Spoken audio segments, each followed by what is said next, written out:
OK, let's bring in Mohamad Elmasry. He's a professor of media studies at the Doha Institute for Graduate Studies. Joins us from Minneapolis in the United States. Mohamad, great to have you with us again. Good to see you. So what do you make of this report saying that some of the world's largest companies are complicit? And do you think this will give momentum to potential sanctions on Israel? Well, it's a very significant report. There's no question. It's very well documented. There's a lot of evidence provided. And I thought that it was interesting that Albanese names more than 40 companies across a wide variety of industries. And it's not just the typical, what comes to mind is, weapons manufacturers, but there are a variety of industries here, banking and financial institutions, and obviously big tech companies that we're all very well acquainted with, Microsoft, Amazon, Google, and others.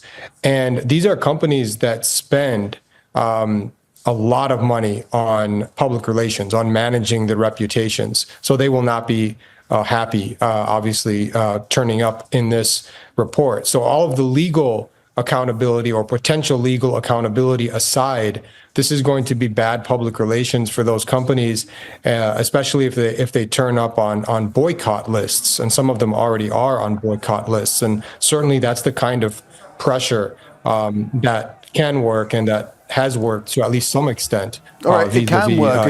It can work, and it has worked in the past, indeed. But is it going to come into play here? Because this is just a report from Albanese at this point in time. Do you think it is going to, try and build momentum? Yeah, well, I think a case is being made, or multiple cases are being made against Israel. And what's been happening over the past 22 months, Nick, is that report after report after report has been produced to help make this case against Israel. And there already is an impact. It's hard to see because in the short term and in the here and now, the genocide is ongoing. The occupation is ongoing. But Israel has taken a major hit in terms of its international standing. And these companies now stand to take a major hit. I think the lesson here is that it's becoming very expensive to support Israel through its worst atrocities.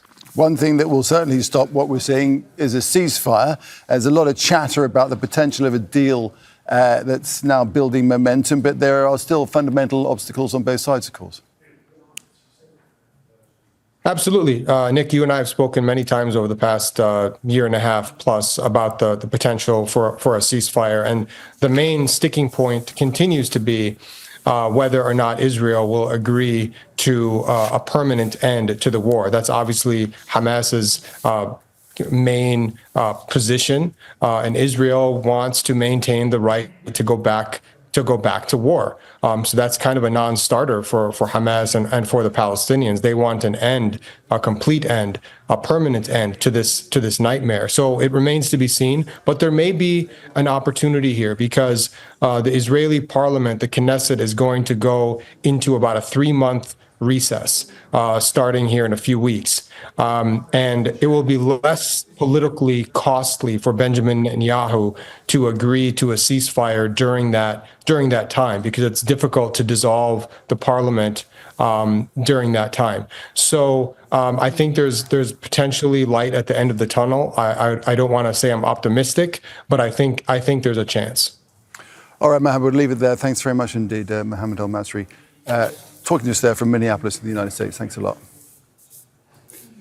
Well, let's get on to the situation with this Associated Press report, which shows that American security contractors working for the controversial Gaza Humanitarian Foundation have used live ammunition and stun grenades against Palestinians as they try to get food. We're going to talk now to Dr. Tarek Loubani, who's an emergency physician and medical director of Glia International, joins us now from Khan Younis in southern Gaza. And so, Tarek, if we talk about some of your own experiences around the kind of wounds you're treating. You're seeing a lot of the victims, including very, very young children. Just tell us what you're seeing, if you would.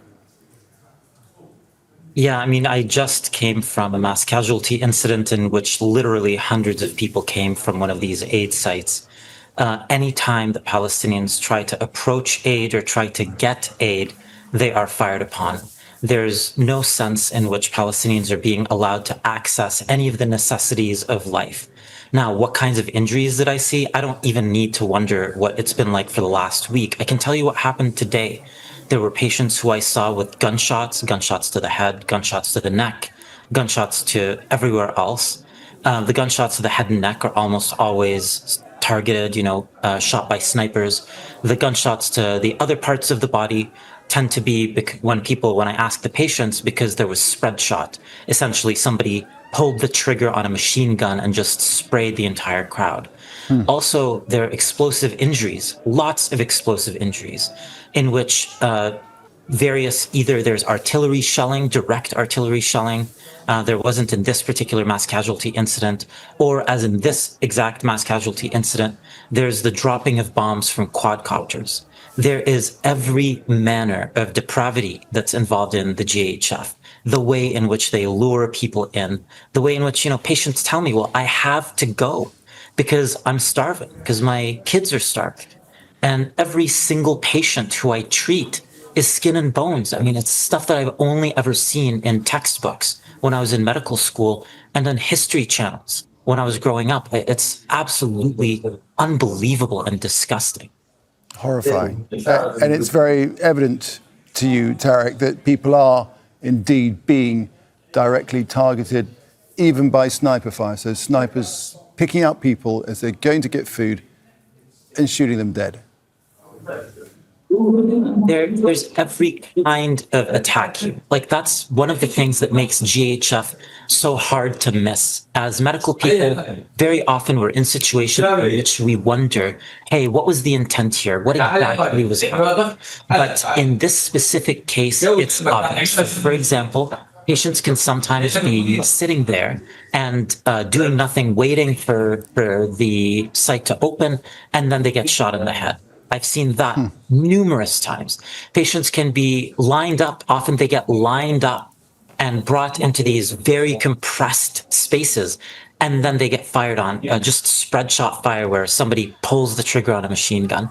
They have artillery fire on them. I mean, it is deliberate. There is no doubt. I did not need to see the AP video to know that it was deliberate. The patients tell me, the injury patterns tell me, the ways in which people are killed, the numbers, the massive numbers in which they're killed tell me.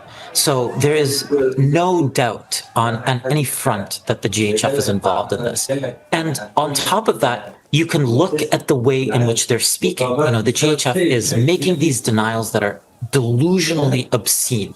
For example, saying that, I'm sure many of your audience have seen a video in which one of these heavily armed GHF people sits there or stands there talking about how everything is so super safe while there's literal machine gun fire in the background. So we see evidence from every front and every plane. All right. The last one well is how, if I could just say one more point. Of course. The way and the kind of food that's being distributed, it's not nutritious, it's not healthy, and that takes us to the problem of baby formula, which is not being distributed and not even being allowed to be distributed. There's no doubt that what GHF is doing is perpetuating the famine and the starvation with a thin veneer of basically some terrible game of chance and luck for people who try to get some food. Right, and given the horror, it is absolute horror of what you describe, and it's not the first time we've heard it. It is just bewildering to me that there is not more outrage, at the top level of the international community. Nick, there is a lot of outrage. There is absolutely a lot of outrage. Every single NGO that works in Gaza, every single NGO, pretty much international. Global leadership. Yeah, I mean, they've been running the genocide, actively participating. My own government in Canada is an active participant in this genocide. So is, I don't know what government is yours, but almost certainly if it's a Western government, they are.